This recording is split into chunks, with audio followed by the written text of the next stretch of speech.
Isang mapagpalang buhay sa bawat isa sa atin. Binabati ko kayo sa inyong panunood sa ating video discussion sa oras na ito. At sa ating talakayan, naway meron kayong matutunang kaalaman na aking ibabahagi sa inyo sa oras na ito. Isang ang panibagong asignatura ang ating papag-aralan sa oras na ito. Ito'y patungkol sa tinatawag nating kontekstualisadong komunikasyon sa Pilipino. Kapag ka narinig natin ang asignaturang ito, hindi maaari na hindi natin mapag-aralan ang patungkol sa wika, ang patungkol sa komunikasyon, ang patungkol sa mga modelo, antas at proseso ng komunikasyon at ang iba't iba pang mga bagay na may kinalaman sa tinatawag natin kontekstualisadong komunikasyon sa Pilipino. Ngayon, simulan natin ito sa ating unang aralin sa asignaturang ito patungkol sa tinatawag nating ang wika sa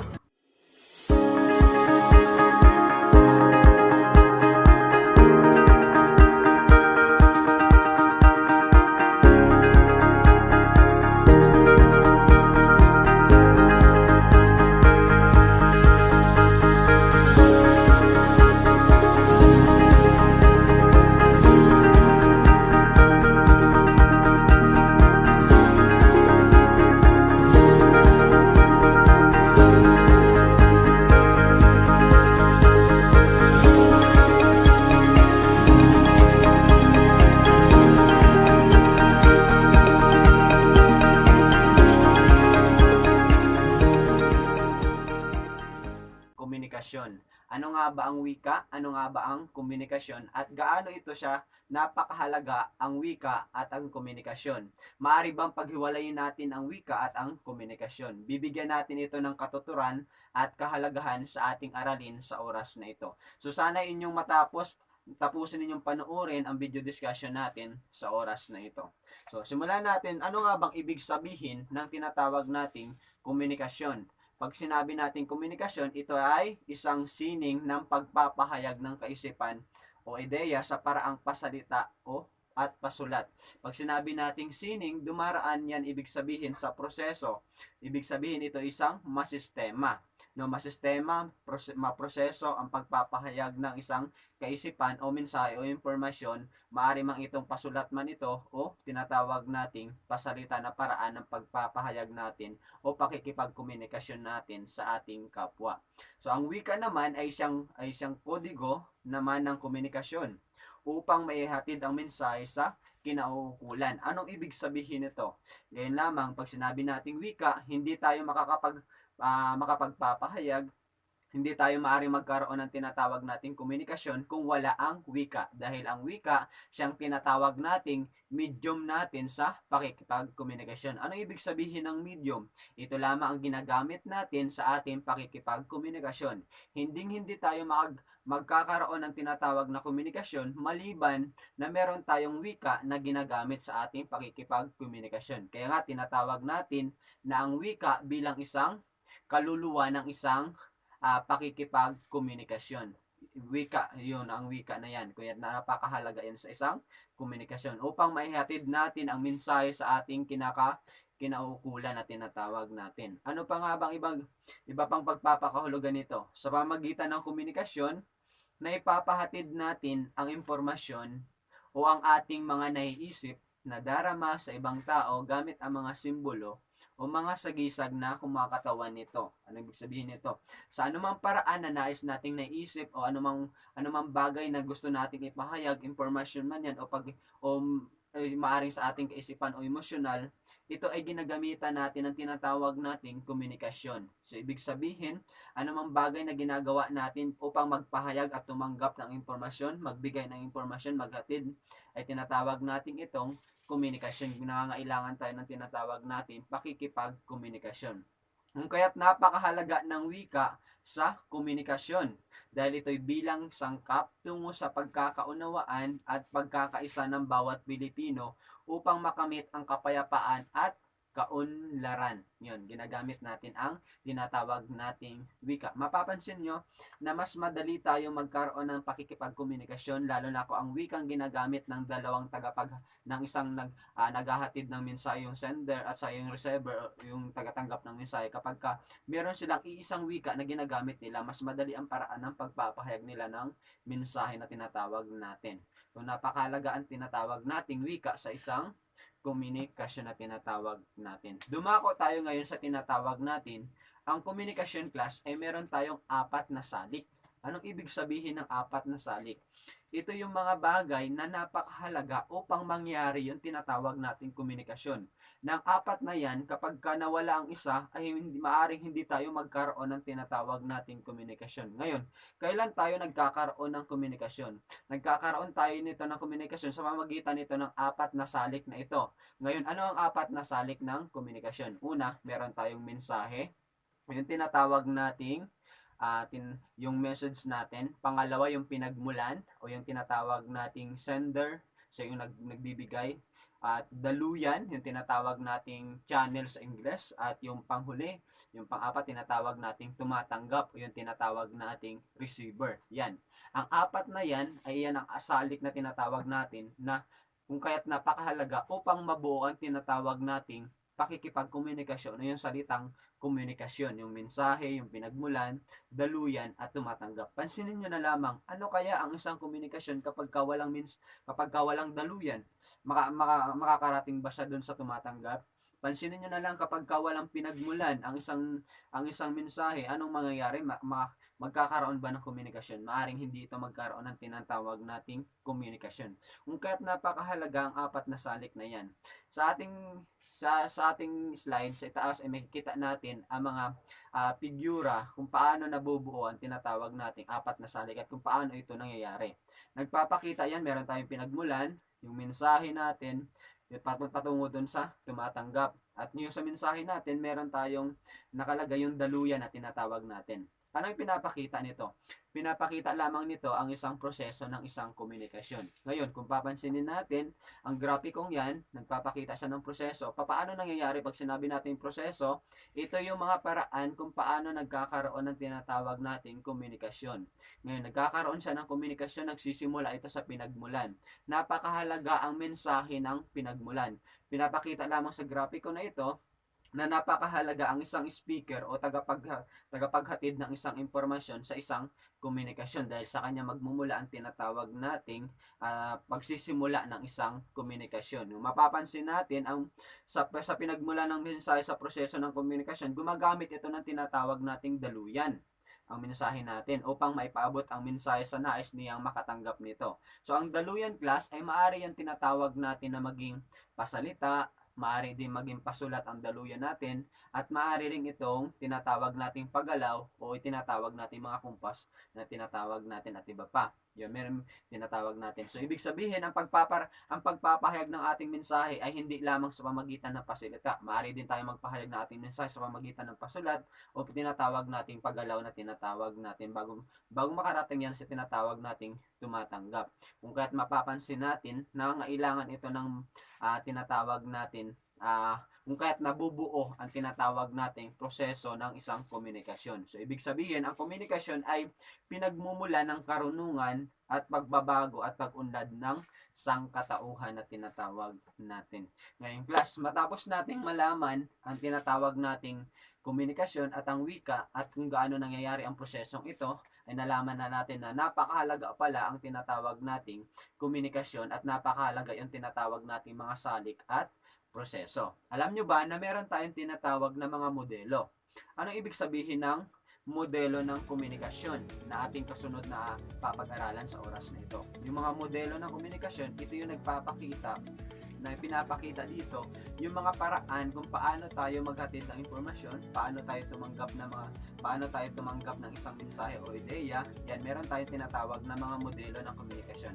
Sa tinatawag natin sa pagpapahayag natin ng ating mga ideya sa ating kapwa, meron tayong iba't ibang kapamaraanan na ginagawa natin upang maihatid natin ang isang impormasyon. Yan ang tinatawag natin, class na tinatawag natin mga modelo sa komunikasyon. Meron tayong iba't ibang mga kilalang at tanyag na tao na nagbigay ng kanilang mga modelo na ginagamit natin sa pakikipagkomunikasyon.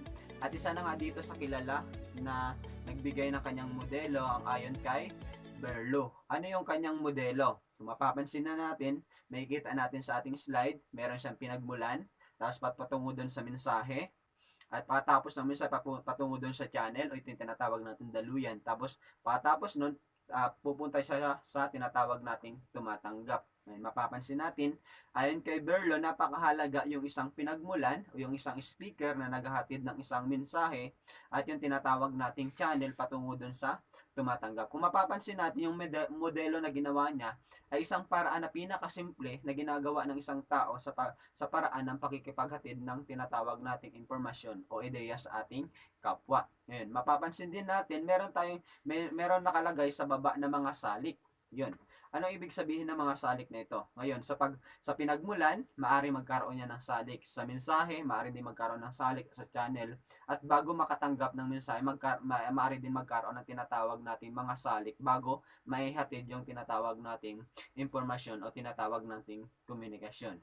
Kung pansinin natin sa pinagmulan, ang maaaring maging salik nito ay yung kakayahang magsulat, yung mag-isip o yung pinagmulan ng isang mensahe. Maaari siyang maging salik din yan kung paano tayo gumawa ng magbigay o magpahayag ng ating impormasyon. Yung pangalawa, yung saluubin o yung tinatawag din nating personal. Yung personal na paniniwala. At yung pangatlo, yung kaalaman sa target na tatanggap ng mensahe. Isa din siya sa mga salik. At yung lipunang ginagalawan niya mismo at ginagampanan doon sa lipunan ay napakahalaga din sa pagpapahayag ng isang tinatawag natin na mensahe sa isang komunikasyon. Ano pang napansin natin?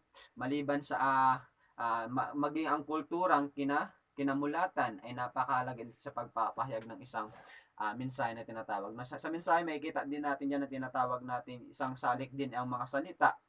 Kapag ka mas sa paraang pasalita, kapag ka mas maganda ang paraan ng pagpapahayag, ito ay malinaw, mas madali nating ito matatanggap. Yung mga tunog na ginagamit natin, yung expression ng muka, yung kumpas at iba pa ay napakahalaga din sa pagpapahalaga. Kung kaya kapag ka mali tayo ng gamit ng kumpas, mali tayo ng gamit ng expression ng muka, maaari ito magkaroon ng pagkakaiba ng impormasyon o tinatawag natin pagkaka-interpretasyon doon sa nais iparating ng isang pinagmulan ng mensahe. Ngayon naman, papunta naman sa channel, maaaring maging salik ang paraan ng paghahatid ng mensahe. Maaaring yung tinatawag natin kung sound waves ba yung paraan, yung light waves, yung laser telegraph natin, yung maging yung mga pandama, yung paningin, yung pangamoy, pandinig, at yung mga pandamdam na tinatawag natin at iba pa ay maaaring maging salik sa channel na tinatawag natin. Ngayon, pagpunta naman doon sa tumatanggap ay maaaring maging salik yung kakayahang magbasa at umunawa sa isang mensahe. Yun. Kapag yung tinatawag natin na iba-iba tayo ng paraan ng pagkaunawa doon sa isang konteksto, ay maaari din siya maging salik. Yung personal na paniniwala, maaari din siya makaapekto sa ating pagkakaunawa sa isang ideya. At yung panghuli, yung kaalaman sa pinagmulan ng mensahe ay isa din sa mga salik. Yan, mapapansin natin, bagatmat simple lamang yung ginawang modelo ni Berlo, pero mapapansin natin, ang daming salik na maaring maging makaapekto, maaring makapag-iba o tinatawag nating yung komunikasyon ay magkaroon ng tinatawag natin ng maaring magkaroon ito ng hindi malinaw o kaya balakid doon sa kapag hindi na ayos yung mga salik natin, hindi na tinatawag natin, hindi nagampanan o hindi naging maayos ang paraan ng paghahatid. Kung kaya napapansin natin, napakahalaga sa bawat isa, hindi lamang sa pinagmulan, sa mensahe, sa channel at sa maging sa tumatanggap. Yung pangalawa namang modelo, yung modelo ni Aristotle. Ano nga bang modelo niya? Mapapansin natin, napakasimple din yung paraan mula sa tagapagsalita, yung mensahe. Yung tagapagsalita, siya yung nagbibigay ng mensahe patungo lamang doon sa tagapakinig, dalawa lamang. Paano nangyari yan? Kung gagamitin natin sa halimbawa, yung tagapagsalita, halimbawa yung teacher o yung guro, tapos yung mensahe na ginagawa yung leksyon, at yung tagapakinig ay yung mga estudyante. Para sa ginagawa natin ngayon, yung gagawin natin yung modelo ng Aristotle. Yung ginagawa ko ngayon, yung aking video discussion, yan ang tagapagsalita. At yung leksyon naman, ito yung tinuturo kong kaalaman, yung leksyon ngayon, yung mensahe ko ngayon. At ang tagapakinig naman, yung mga nanonood sa aking video discussion ngayon. Yun ang halimbawa ng modelo ni Aristotle. Meron din tayong tinatawag natin yung modelo ni Shannon at saka ni Weber. Ay yung modelo niya. Kung mapapansin natin, meron siyang ang pinagmula ng mensahe patungo doon sa naghahatid ng senyas. Then pagkatapos noon, patungo doon sa tinatawag natin ang pinagdaraanan ng senyas at yung tumatanggap ng senyas patungo doon sa ang umuunawa ng mensahe. Ano mapapansin natin? Mapapansin natin, mula dun sa paghahatid ng isang mensahe, ihahatid yun patungo dun sa naghatid ng isang senyas, patungo dun sa pinagdaraanan, yung tinatawag nating channel na tinatawag natin. Ngayon, bago ito magkaroon ng pagtanggap dun ng senyas, ay meron siyang napansin sa modelo niya, yung ingay doon sa pinagdaraanan o yung channel. Maari daw makaapekto ito. Ano mga ingay na ito na maaring makaapekto sa pinagdaraanan ng senyas? Una, yung physical. Kapag yung ating yung mismo yung lugar o yung para sa isang komunikasyon, kapag yung lugar na pinagyayarian ng komunikasyon ay maingay, maaring hindi kaagad matanggap ang mensahe o kaya maaari ito makasagabal kapag hindi maayos yung physical na kalagayan ng bawat sender at yung tinatawag nating na pinagmulan at yung tumatanggap. Yun. Diyan papasok yung physical na kalagayan. Yung psychological naman na tinatawag natin, yung pangunawa, gaano ka napakahalaga din siya. Yung physiological din ay napakahalaga din. Yan ang tatlong yan ay nakakaapekto kung kaya't yung isang senyas o yung isang mensahe ay hindi kaagad matanggap doon sa isang taga-unawa. Ngayon, pagkatapos niyan, kapag ka nalagpasan ang tatlong yan at naging maayos, daraan yan makakarating yan ang tinatawag nating wika, yung komunikasyon natin sa tinatawag natin ang ideya o impormasyon dun sa umuunawa ng mensahe. Pagkatapos naman yan, maaari naman ang umuunawa ng mensahe, siya naman ang maging pinagmulan, at yung pinagmulan ay maging magkaroon naman siya naman ang maging tinatawag nating umuunawa ng mensahe. Yan, mapapansin natin sa modelo ni Shannon at Weber. At yung panghuli naman, meron din tayong modelo ni Scrum. Sino yan si Scrum? Si modelo niya. Mapapansin natin meron siyang mensahe, tapos yung tagasigasig, meron ding tagapagbigay ng interpretasyon o tagaunawa. Tapos meron tayong tagaunawa, tagapagbigay ng interpretasyon at tagasagisag. Umarado sa tagasagisag, yung tinatawag natin pinagmulan o nagumagawa ng yung ideya patungo doon yung mensahe niya papunta doon sa taga-unawa. Kung mapapansin natin sa ginawa niya, ang modelo ni Scrum, mapapansin natin ay nagpapakita ito ng kaliwaang proseso ng komunikasyon. Ano ibig sabihin ng kaliwaang proseso ng komunikasyon? Nagpapakita niya ng tinatawag nating two-way na komunikasyon. Paano siya naging two-way? Kasi mapapansin natin, si tagasagisag ay maari siya maging taga-unawa ng isang mensahe. Maari din siya maging mapapansin natin, matapos niya makapagbigay ng mensahe, maaring tinatawag nating silang dalawa ay hindi lamang isang ginagampanan niya. Maaring din niyang gampanan yung ginagampanan ng isang tagatanggap o maging hindi lamang siya maging pinagmula ng isang mensahe. Kaya tinawag itong two-way na komunikasyon.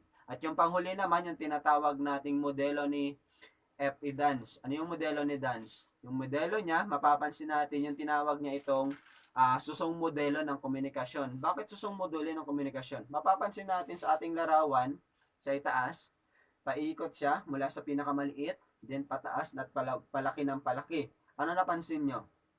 Napapansin nyo ba na mula doon sa pinakamaliit ay habang tumataas na siya, mas lalo siyang lumalawak. Sa modelong ito ni Epidance, mapapansin natin ang susong modelong ito ng komunikasyon ay nagpapaliwanag sa pagiging dinamiko nito. Dahil matapat nitong nailalarawan na ng tuloy-tuloy at mabilis ang tinatawag at ang pagbabagong nagaganap sa proseso ng komunikasyon sa pagdaan ng panahon. Mapapansin natin mula yan sa pinakamaliit hanggang sa lumalaki ng lumalaki. Ibig sabihin, habang tumatagal ang usapan o yung pakikipagkomunikasyon ay nagkakaroon ito ng mas malawak na paraan ng pakikipagkomunikasyon na tinatawag. Nagkakaroon nito maaring mabilis magbago ang paraan ng pagpapahayag. Maaring mabilis at dinamikong at tuloy-tuloy ang tinatawag nating proseso ng isang komunikasyon. Yan ang modelo na kanyang ginawa na kung saan ay nangyayari at nagagawa natin sa paraan natin pakikipagkomunikasyon. Hanggang dito na lamang ating aralin na may meron kayong natutunan mula sa ating patungkol sa komunikasyon at ang mga modelo ng komunikasyon na tinatawag natin. Sa susunod na aralin, pag-aralan natin yung tinatawag natin mga antas ng komunikasyon. Ano nga ba ito yung mga iba't ibang antas ng komunikasyon na tinatawag natin?